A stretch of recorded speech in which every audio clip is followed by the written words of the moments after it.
Okay, MC2 was the second part of this video. So we looked at MC1 in the last video. This is MC2. I decided to go ahead and break it up into two videos because I didn't want it to be too long.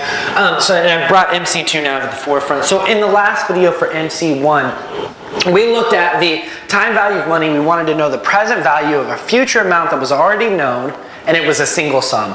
In this problem, we're dealing with an annuity. The annuity is, like we said in the last problem for MC1, it's an equal, consistent payment. So it happens regular or reoccurringly at a set time interval, right? In this instance, we have this time period for present value and future value, and we have 10 periods. And I don't know if this equals 10 periods, I don't just label them off. And every single time we have one of these periods, we have an annuity take place. So the annuity that they give us in this problem is 15,000. So every single time we have 15,000 come up, and it happens 10 times over this 10-year period, okay? The goal is to find what is these, because we know the future payments, right? The present value right here, we don't know, but we know that the future payments, the equal reoccurring payments, are 15,000, the annuity every single period. So the goal is to find what do these amounts sum up to be, taken into consideration that they happen in the future, and that there is this time a 10% interest factor, okay? So we have 10% that we can earn over this time period, all right?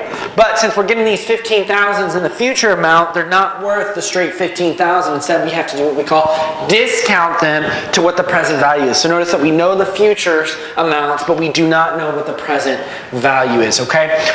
So the question here is, what is this 10% going to be worth? Because, remember, as we receive them, we lose out on a compounding period each time the annuity happens further away from that present value date, okay? So we can do it one of two ways. We can plug into the algebraic formula like we talked about, or we can also do the time value interest factors, those tables that have already done the algebraic formula for us, right? Okay. This will be a quicker route, or this is the way at least that we're going to learn in this class, and you might deal with it later on in other classes. And keep in mind that these are not the only two ways that you can do this as well. Financial calculators make this much quicker. They already have these table amounts plugged in. You simply just have to know how to work a financial calculator, as well as Excel. I think your book even talks about at the end of the appendix some different methods in Excel or some different formulas in Excel you can pull up to calculate these as well. So these tables are readily available. They make the calculation relatively simple, so we're going to deal with these ones first. All right, so we have the annuity. This A represents the annuity. So the annuity is 15,000. We simply now need to multiply it by our interest factor.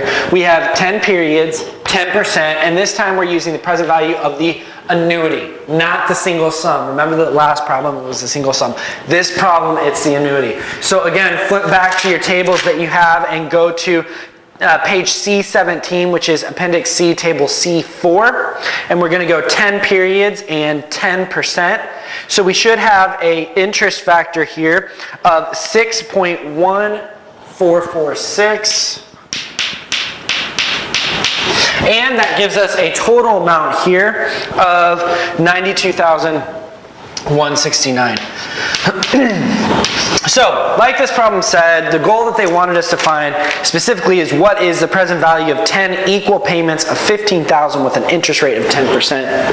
So we know that these 15,000 payments are happening in the future. We want to know what is that worth today. It's not 15,000 times 10, even though you're getting 10 payments. Why? Because $1 today is worth more than $1 in the future. And you're receiving these dollars in the future. Therefore, they're worth a lesser amount today.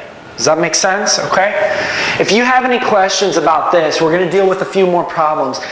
Please feel free to let me know, but just conceptually, I want you to know, why is it that we're talking about this? We're talking about this because we're going to use these concepts to calculate cash proceeds for bond.